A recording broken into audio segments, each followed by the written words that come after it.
歡迎大家收聽《日傲二人》嘅第23集，我係 Tony。大家好，我係 Kenny。哇，真係話咁快啦，23集噶啦。咁啊，今日同樣都係講呢個時間嘅問題啊。咁上一次咧就係一條線嘅啫，即係好似哆啦 A 夢咁遊時光機係嘛。咁啊去古代啦，又或者見阿大雄嘅阿爺一條嘅啫。嗱，今次咧可能一對筷子，甚至係多過一對筷子嘅平行線喎，咁就叫平行時空啦。咁或者阿 Tony 同我哋打個底，何謂平行時空好嘛？係咁啊，平行時空嘅英文呢就係 multiverse 啊。咁啊，嗯哼。呢個字咧最早出現呢，原來係同而家我哋所理解係唔同嘅喎。係當時一個美國哲學家喺1895年呢，嗰個哲學家嘅名叫 William James 啊。佢係嗯哼。講一啲咧係唔同科學冇關嘅。佢嘅意思係乜嘢嗯呢？佢嘅觀點入邊咧，佢係認為世界唔係完美嘅，唔係一個統一嘅單元嘅，而係一個充滿多樣性、好碎片化嘅、未完成嘅，甚至咧帶嗯有偶然性嘅多元。咁呢個咧，佢係一種描述經驗世界多元性嘅哲學觀。咁啊，同今時今日我哋所講呢個題目個科學性係冇乜關聯啦。但係最早出現個字咧，原來就係由一個哲學家提出嘅。咁啊，到到嗯1935年啦。咁啊，有一個奧地利嘅物理學家咧，個叫做艾爾溫薛丁格。咁啊，佢係做咗一個思想實驗。佢就咧嗯將一隻貓同埋一啲毒藥咧放喺一個箱入邊冚嗯埋佢。咁如果你未打開佢嘅時候咧，你就唔知道入邊發生咩事嘅。即係話佢同時係可能隻貓係冇食到啲藥啦，繼續喺度活動緊啦，或者佢食咗啲藥，毒藥就死咗啦。即係話佢同時咧存在緊兩種狀態。當然一打開咗就是第一樣嘢啦。咁啊真正咧講到真係平行時空呢個理論咧，就係1957年有一個美國物理學家叫 Hugh Everett 啊。嗯哼。佢喺佢嘅博士論文入邊咧就講出呢樣嘢啦。咁樣樣。咁啊，或者同大家講翻喺最之前我哋講呢個時間呢樣嘢啦，或者係係溫少少書啦。其實喺22集裏邊都講過。咁或者用一兩句說話就係將呢個情況再簡介俾各位聽眾聽先。咁事實上生活就係三個空間，係咪長闊係高？咁喺物理學家裏邊咧就會加多個叫時間，咁就所謂嘅第四度空間啦。咁時間就唔係一個地方，佢係敘述一件事情嘅發生啦。咁愛因斯坦喺佢嘅相對論裏邊咧，就將時間同埋空間咧，佢係分唔開，就叫時空啦。咁速度越快，咁啊時間個流逝就會越慢。咁重力啦，同埋呢個吸力如果越強咧，咁啊時間就會變得越慢嘅。咁通常咧，我用時間或者空間咧呢樣嘢就係做一個嘅叫做基礎先啦。咁頭先好多謝阿 Tony 都解釋咗係咪？其實個歷史都算係悠久喎，係嘛？係嗰個誰殺了呢個薛丁格的貓咧，其實就係一個最經典嘅一個嘅例子嚟嘅。咁或者我又從另一個方面咧，同阿 Tony 咧傾下啦。喺平係行時空裏邊咧，其實會唔會係一種問問人生有冇一個後悔藥啦？咁我想講乜嘢咧？嗱，係嗱，唔代表本台我哋兩個人嘅立場啊。夜闌人靜嘅時候啊，大家有冇諗過咧？當初如果咧冇同咧以前個女朋友分手，而家會係點咧？又或係者如果 Tony 同我兩個就唔係教書，我哋從來冇認識嘅，或者阿 Tony 佢真係喺藝術方面發展咗個藝術家，我係走去賣模型嘅啫。咁其實會唔會喺今晚我哋有個機會，兩個就係創作呢個日傲二人啊？你點睇呢一樣嘢咧？都可能有一條平行線，或者我去嗯，到一個模型鋪見到你好啱傾喎，大家傾傾下咧，不如做 podcast 都唔定。係嘛？即係有陣時好難講啊。譬如話個結局都可能一樣，但係兩條路線係分開嗱。呢個咧係一種講法。喺我嚟講，會唔會直情係南轅北轍噶啦？兩條路係完全冇一個交叉點。咁當然啦，呢樣嘢就係見仁見智啊，冇一個嘅 model answer 啦，可以咁講啦。好啦，咁咧就或者我哋講下由量子力學看呢個平行時空啦。嗱，咁其實呢樣嘢咧就好似係比較複雜一啲。咁我試圖咧就其實都係用呢個薛丁格嘅貓呢一樣嘢咧，就坊間有一個比較係容易啲嘅演繹嘅，咁睇下係大家同唔同意啦。咁我哋拋個銀上天啊，估公同埋字，大家明我講乜啦？又或明者咧，呢個銀喺嗰個嘅台上邊，佢仲轉緊嘅。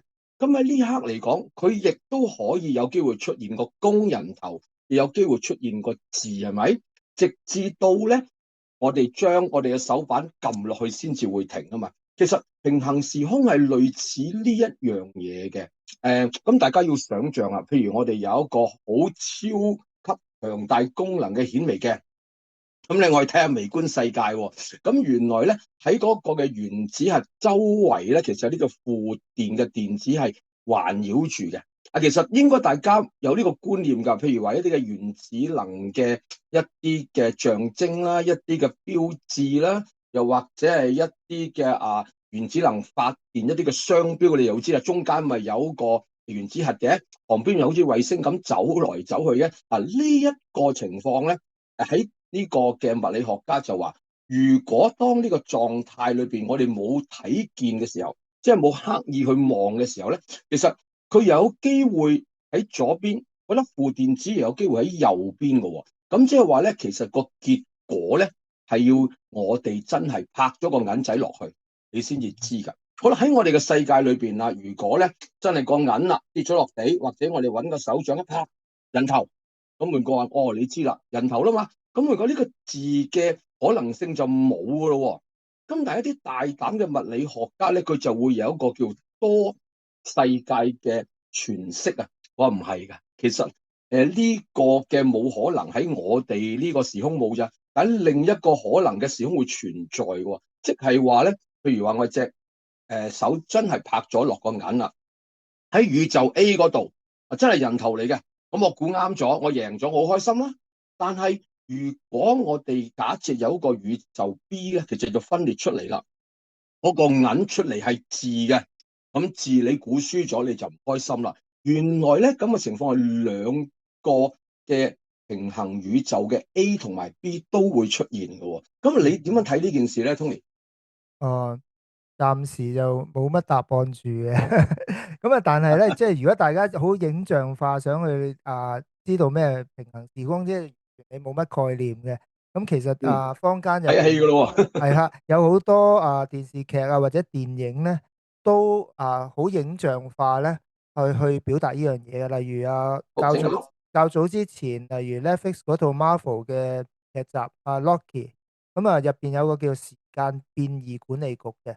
咁直情咧有一個入邊有一堆人咧，即係好似辦公人員咁樣咧，睇住個電視咧，佢睇住一條本來一條線嘅，就點樣分叉去唔同嘅平行時空。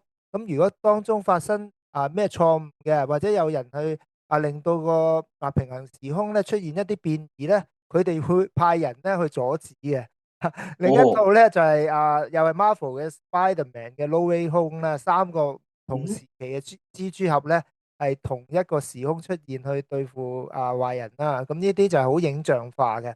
咁我又想係講一套上年喺香港ViuTV 電視台播映嘅叫做《三命》啊，係係杜琪峰銀河影像創作嘅。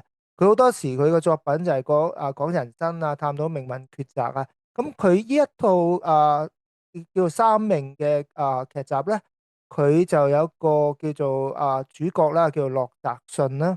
佢有三條嘅平行人生嘅。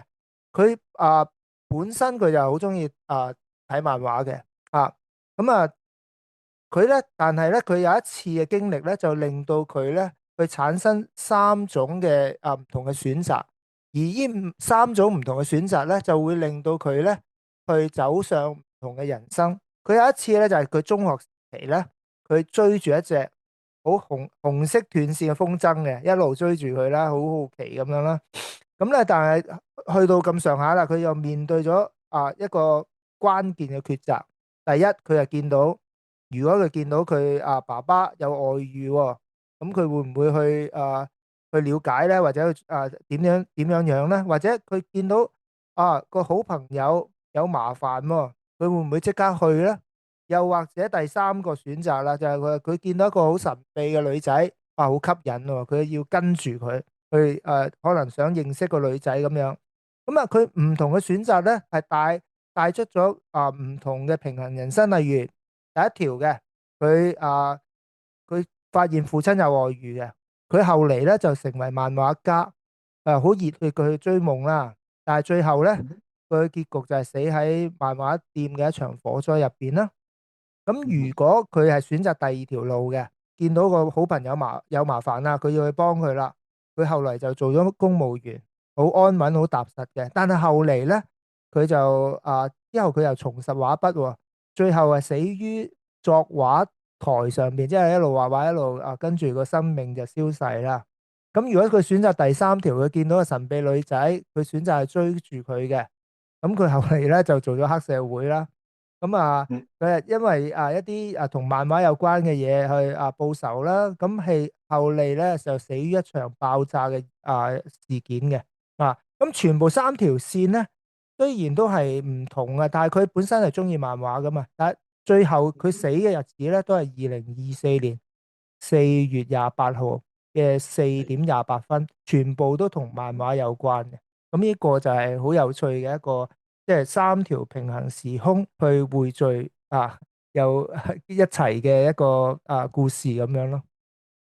正正頭先，所以我同你有少少分歧，你就話嗱，雖然如果我哋兩個人生唔係一齊教書嚇，你係繼續真係作畫做一個藝術家，我走去賣模型咧，你都話其實可能喺你某時某刻咧，你去呢間模型店幫襯我嘅時候，我哋兩個咧都會結緣嘅。咁呢個可能就係由呢一個咁樣嘅一個引子嚟到啟導啦。咁所以好得意啊，量子疊加態呢個字咧，係就其實係用緊呢樣嘢喺兩個模糊不清嘅狀態裏邊咧，其實就分開咗個宇宙。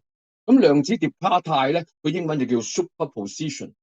係 super 就好易明啦，position 就好易明啦。通常冚埋呢一齊咧，就真係唔係太明嘅。咁就係類似頭先所講啦，個銀一拋咗出去嘅時候，有兩個嘅結局喺我哋嘅宇宙 A 就係呢個結局，咁之後就有個發展啦。咁喺另一個嘅宇宙，我哋個銀出嚟係字咧，有另一個平行宇宙。其實最主要就係咁樣去解嘅。不過咧，你會唔會真係相信一粒原子咁入邊個原子核，但出邊嗰啲咁嘅負電子走來走去，同我哋人有咩關係？呢一樣嘢咧，其實你會唔會係覺得係令你說服得到啊？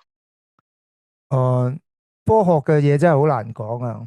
即係而家大家好多時過往一啲嘅科學，又後嚟又俾人推翻咗，有啲新嘅科學理論咧。都會即係而家我哋咁咧就相信嗰一套或者唔相信嗰一套，可能將來又有新嘅理論咧去支持，都唔定噶嘛。冇錯啊，冇錯嘅咁而家講一套比較最係近代呢個嘅理論係點咧？或者同你同埋同大家聽眾都分享一下啦。佢話係的，而且個微觀世界裏邊咧，嗰啲嘅原子核係好細，負電子環繞住佢走都係細。但係唔好忘記咧，原來咧人嘅身體人嘅大腦嘅神經元咧，就其實由無數嗰啲原子核同埋咧負電子組成嘅。咁所以每一個嘅電子佢每一次嘅活動咧，都係有可能轉左轉右噶嘛。咁就極有可能喺呢個時候就係分出咗唔同嘅宇宙啦。咁而你哋每一秒都經歷咗無數嘅呢個叫做宇宙分裂，咁即係話呢啲平衡線係多到係數唔清楚咁多咁當然啦，呢啲始終都係一啲嘅未經證實啦，但係都係有，可唔可以咁講咧？都有啲科學根據嘅嘢啦。咁就今日我哋唔好講到太過深入啦。如果唔係，可能聽眾都覺得咦，呢啲嘢都未必係可以容易消化到。咁不如我哋都係再講一下咧，一啲我哋睇過嘅一啲嘅動漫作品。一啲嘅電視劇、電影咧，一啲咧係令我哋有深刻印象嘅嘢，好嘛？咁頭先你講咗電影啦，亦都係有 ViuTV 嘅電視劇，漫畫好似咧，阿 Tony 你都會話大師級嘅手冢治蟲咧，都有一個作品喎，我好有興趣呢個，可唔可以同聽眾再分享一下？係上集我都提過漫畫之神其中一套好重要嘅作品叫《火之鳥》啦。咁嗯哼，佢入邊個時間觀好特別嘅，即係好似一個環形一個輪迴嘅狀態咁樣。佢就唔係環形啦，呢個係啦，圓圈啦，佢就唔係穿越嘅，但係咧佢係一個輪迴嘅狀態，佢就唔係話按照時間嘅順序咧去講一條線嘅，佢有好多唔同嘅篇章嘅故事入邊，有啲故事咧就係發生喺好遠古嘅時代啦，有啲係發生喺好未來嘅時候啦，咁有啲嘅故事就好科幻嘅，有啲就同歷史有關嘅，但係咧無論係咩情況咧，呢啲故事咧，通通都係圍繞着同一隻不死嘅火鳥。呢個係佢當 OK，中嘅即係個主角啦。咁有某一啲嘅篇章入邊咧，啲角色為咗追求永生啊，呢個好多帝王都希望擁有嘅嘢啦，去秦去始皇係啦。現代都有噶，去係追捕呢個火之鳥，結果咧最後都付出一個好可怕嘅代價啦。咁係，喺呢啲咁嘅情況之下咧，火之鳥好多時都係站喺高處咧，睇住啲人類咧重複犯同樣嘅錯咯。咁呢個嗯哼。係都相當有趣嘅一個故事，係同時間或者啊。同我哋今日講嘅平行時空咧都有啲關係，不過雖然佢係一個輪迴狀態咁樣去描述一個故事咯。正如你所講，其實今日嘅科學家你攞到嘅資料都真係可能好唔講得上為皮毛啦，係嘛？都有一啲嘅確據，但係就未曾係整幅圖畫完整係嘛？正如頭先 Tony 所講嘅，其實時空會唔會唔係一條線？會唔會係一個圓圈咧？呢啲真係我諗令到好多嘅創作人有好多呢一個嘅靈感啊！咁對於我哋受眾啦、聽眾、讀者啦、觀眾都係有益嘅，咁樣樣係咪？嗯都係有福分去睇到啲咁好嘅作品啦。咁我都湊下熱鬧啦，都講下一個同樣都係 ViuTV 嘅，不過今次佢嘅原創嘅電視劇集咧，喺2020年裏邊叫做2月29，咁唔知道係聽眾有冇睇過？Tony 你有冇睇過2月29啊？有啊，兩集兩套噶嘛，咁集捧場係嘛？噶嘛，係咯係咯，跟住有個叫前傳啊，應該係。係係咁或者我淨係講下2月29先啦。咁佢咧其實個劇情佢吸引，除咗一個燒腦嘅穿越劇情之外咧，佢更加係因為咧喺日本呢個北海道取景啊，咁咧就好靚啦，啲景靚人靚景咁，所以咧呢部劇集都受歡迎嘅，曾經話係要港版嘅想見你添。咁咧就係故事嘅女主角叫做吳海欣，叫做咧係Esa。咁佢就係一個咧2月29日出世嘅平凡女仔嚟嘅。咁你知啦，咁4年先至正日啊啊生日啦，係咪？咁其餘時間就褪早一日2月28號慶祝啦。咁喺2017年2月28號咧，佢就慶祝生日嘅最收尾一刻，即係11點59分59秒，啪一聲咁真係穿越咗時空，就去到2020年嘅2月29日嘅北海道。咁佢喺北海道咧，其實逗留咗係足足24小時嘅。咁佢就遇到兩位同佢嗰個命運相連嘅男人，同埋一場咧相當嚴重嘅車禍啊！咁嗰兩個都係靚仔咧，一個徐天佑咧，個靚仔嘅壽司師傅 Ryan，同埋咧係劉家謙飾演嘅余家聰。咁佢本身係一個咧好熱衷於研究超自然現象嘅。咁嗰陣時有個叫神聖幾何學會嘅會長。咁個故事就係講到咧呢個嘅 Esa 就係驚我自己。2020年咁似層層嘅，當日發生咗嚴重車禍，咁佢實在想係改寫呢個歷史咧，佢就回到去現實生活裏邊。咁有2年時間啊嘛，咁2019年咧，佢都穿越嘅。咁呢個 Ryan 同埋余家聰就幫佢手，試圖去扭轉呢個嘅未來嗱。咁呢一嗯嗯個咧就係香港一個佢除咗穿越之外咧，佢就踏足到平行時空啦。咁因為呢個嘅 Esa 佢只要做一啲嘢，唔同嘅結局就會改嘅咯，咁就已經去到另一條時間線啦。咁所以咧呢個嘅一個劇情咧都係比較突破啲嘅。咁就係啦，如果係聽眾有興趣睇下喺串流平台裏邊揾翻嚟睇啊，咁當時嚟講都突破㗎。你諗下嗰陣時2001年係嘛，《尋秦記》咧係講穿越嘅時候係一條線啦，嗱咁去到2020年啦，咁咧就去到平行時空啦。咁呢個都係一啲嘅電視編劇嘅進步嚟咧，你同唔同意？Tony？好同意。你好似仲有一套Netflix 電影想講嘅喎。係啊，嗱呢套咧就開正我飯啦，更正一下，佢係 Amazon 嘅，哦咁就其實，Amazon 係佢個中文名叫高保奇人，寶咧就係堡壘個堡，咁英文 A Man in a High Castle。咁我淨係睇到條戲軌咧，我知道我一定會去煲噶啦。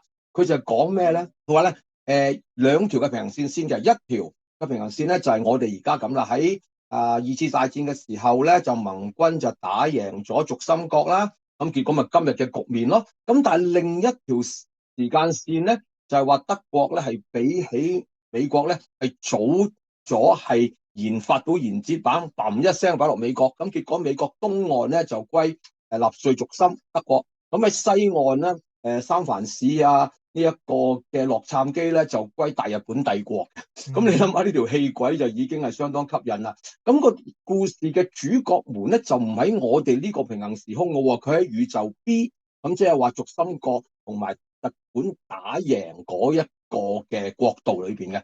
咁成個故事咧就係講一啲嘅穿越嘅主角嘅互動啦。咁其實好睇嘅就係除咗係嗰個嘅劇情咧，我睇到啲軍服啊，睇到啲裝備，我自己都覺得咧係相當吸引咯。但係嗱，我個人覺得咧，去到 Season 4就麻煩啦，因為咧嗰個編劇就開始佢覺得兩個平行時空就唔係好玩啊。佢就搞咗好多個平行時空出嚟，咁中間有好多個，我上次 call and call 咪叫界點係嘛？嗰個叫做係結界係嘛？咁其實有可能係小黑洞啦，我都唔知點樣去講佢哋啦。總言之喺呢個嘅結界同埋黑洞裏邊咧，走咗好多唔同時空嘅人，咁其實寫到係相當亂嘅。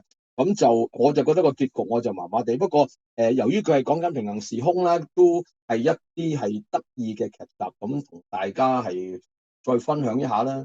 有陣時你有冇諗咧？我哋可唔可能咧喺宇宙 A 嗱，譬如今日咧，我哋喺呢度咧，會唔會咧？你想去宇宙 B 見下你另一個嘅你咧？有冇咁嘅諗過你？都有嘅，好多時，例如睇緊一啲科幻小說啊，或者睇過一啲科幻電影嘅時候，都會諗一諗下自己有冇機會，或者發夢諗下啦，咁樣都有啊。係咯，我都希望咧個宇宙 B 裏邊，我做咗一個億萬富翁噶嘛，係咪？想下都好啊，但係原來其實係唔得噶喎，Tony。咁咧就嗱，用翻你套用你個說話，喺現今呢個嘅科技同埋我哋掌握呢個科學理論咧係唔得嘅，因為我哋係唔可以作出穿越嘅。咁有個例子都幾好嘅，就係話呢個嘅聽廣播嗰啲嘅收音機。譬如我哋一間房裏邊得一架收音機，咁喺大氣電波你咪要 tune 啦。即係如果大家都記得係嘛？我哋喺香港聽雷霆881，我哋聽商業一台嘅時候，你唔可以同一時間你聽叱咤903噶嘛？一係你聽881，一係你聽叱咤903，你就唔可以同一時間聽晒。佢類似係咁樣嘅觀念，所以暫時咧，我亦都唔可以見翻你另一個 Tony，我又唔可以見翻喺宇宙 B 或者 C 嘅 Kenny 啦。咁呢個都係一啲嘅得意嘅地方，同大家去講一講啦。最後有一樣嘢好得意嘅，咁咧就嗱呢個嘅結論就唔係我講出嚟喎，但係點解會 call 出嚟咧？係我都唔記得係邊一個嘅 AI 嘅言語模型大哥講出嚟，咁我就 call 咗出嚟嘅。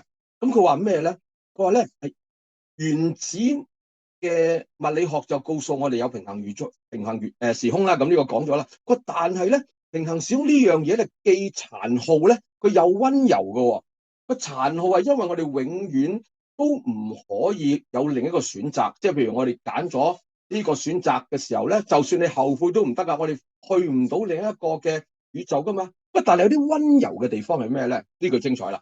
佢話喺呢個宇宙裏邊，雖然咧你可能係失敗，我可能係受傷但係咧喺另一個宇宙咧，嗰個你可能係過着一啲幸福快樂嘅生活喎，因為佢揀到個啱嘅選擇喎。咁所以咧，都唔好太過唔開心。呢樣嘢會唔會令到咧，我哋渺小嘅人類有釋懷一點嘅地方？呢個我覺得幾得意。咁就今日我哋想講呢個平行時空嘅話題，或者一連兩集，我哋講咗時間嘅觀念啦，同埋平行時空啦。我諗我同阿 Tony 就好享受啊嘛，我哋都講得好開心係嘛。咁唔知道聽眾你哋會有乜嘢嘅睇法啦？都歡迎你哋喺 IG 裏邊留言啦，同我哋互動一下，因為我哋可能睇嘅地方，正如上一次講，我哋兩個都係文科嘅老師，語文嘅老師同埋視藝嘅老師係嘛，咁去到一啲嘅科學嘅話題，我諗都有啲不足嘅地方，咁啊歡迎咧各位高人啦，我哋嘅聽眾係指教下我哋嚇。嗯，咁下一集咧，我哋就會講一講咧，即係同二戰啦，你特別喜歡嘅一個你又係講我中意嗰啲啊，係啦，多謝你喎。係咁二戰嘅時候，除咗有記者去記錄一啲事件之外咧，原來咧當其時有一啲嘅畫家咧。都會咧係或者會被安排官方去記錄一啲事件啦，或者有啲畫家咧會就住一啲戰爭嘅事件啦，去用畫咧去表達出嚟。咁嗯哼，我哋會講一講呢方面啦，因為今時今日人人有手機，人人咧都可以成為記錄者。咁嗯。同過往有咩唔同咧？因為當呢啲記錄權力由少數變成全民嘅時候。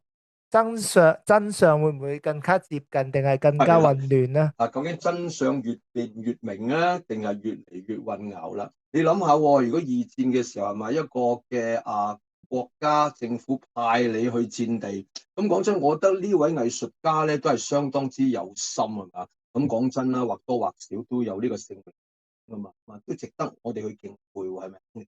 係啊，咁我哋下次就同大家分享下澳洲嘅一個藝術家同埋日本嘅兩位藝術家，佢點樣喺當中去記錄一啲戰爭嘅事件啦。好啦，一個就係盟國嘅戰爭記錄者，一個就係兩個係軸心國㗎啦，兩個完全唔同嘅一個角度。OK，好有趣係，嘅題目，希望喺24集再同大家見面。拜拜。好，拜拜。